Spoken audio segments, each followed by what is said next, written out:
வணக்கங்க. நம்ம சங்கிலி தாங்க இந்த திருப்பூரில் இருக்க பிள்ளைக்கு ரத்தம் கொடுக்க கூட்டிகிட்டு போகிறோம்.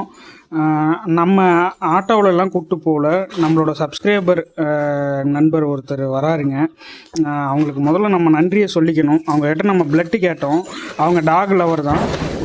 அதே போல் அடிபட்ட டாகெல்லாம் ரெஸ்க்யூ பண்ணுறவங்க. அவங்ககிட்ட பிளட்டு கேட்டோம். ப்ரோ இப்படி அந்த டாகுக்கு வந்து பிளட் இல்லை ப்ரோ, கொடுக்க முடியுமா அப்படின்ட்டு.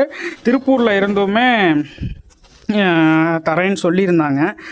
அவங்களுமே வந்து தான் முன் வந்திருந்தாங்க. ஆனால் என்ன காரணம்னா, நம்ம திருப்பூருக்குள்ளேயே போயிட்டு எடுக்கிறதுக்கு ஆட்டோ வாடகை 2500 கேட்டாங்க. அதனால் அது முடியல. அவர்கிட்ட சொல்லி இப்படி உங்கள் வீட்டில் இருந்தால் கொடுங்க ப்ரோ அப்படின்ட்டு. அவர் வெள்ளை கோயில் தான்.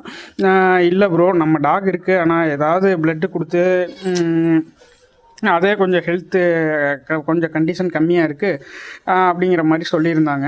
அதனால் சரி ப்ரோ, நம்ம அதான் ஆட்டோ வாடகை கொடுக்க முடியல ப்ரோ, அதனால தான் முடியல ப்ரோ, நீங்கள் எதாவது வர முடியுமான்னு நம்ம கேட்டிருந்தோம். சரி ப்ரோ நான் பார்க்குறேன், வேறு ஏதாவது ஆட்டோவை பார்க்குறேன் ப்ரோ அப்படின்னு சொல்லியிருந்தேன். இல்லை ப்ரோ நம்மக்கிட்டே கார் இருக்குது, அதை எடுத்துகிட்டு வரோம் அப்படின்னு சொல்லிட்டு இப்போ வந்துகிட்டு இருக்காங்கங்க. இந்த மாதிரி நல்லவங்களும் இந்த உலகத்தில் இருக்கிறாங்க. ரொம்ப சந்தோஷமாக இருக்குது.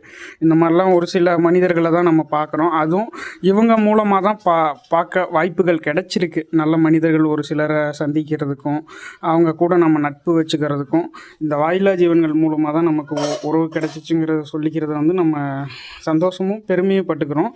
இப்போ வந்து திருப்பூர் எடுத்துகிட்டு போய் இவனை இப்போ இன்னும் கொஞ்சம் நேரத்தில் வந்தோடனே பிளட்டு கொடுத்துட்டு நம்ம வந்து திரும்ப கரூர் அந்த ப்ரோவே கொண்டாந்து விட்ருவாங்கங்க. அவங்களுக்கு நன்றி சொல்ல நமக்கு வார்த்தை இல்லை. நிறையா பேர் நம்மளோட சப்ஸ்கிரைபர் சொந்தங்களுக்கு நமக்கு வந்து நன்றி ஒரு வார்த்தை தான் சொல்ல முடியுது.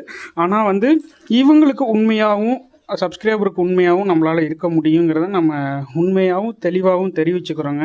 நன்றிங்க. தொடர்ந்து உங்களோட சப்போர்ட்டும் ஆதரவும் தாங்க. நன்றி, வணக்கம். அடுத்து என்னன்னு நான் அப்டேட் பண்ணுறேன்.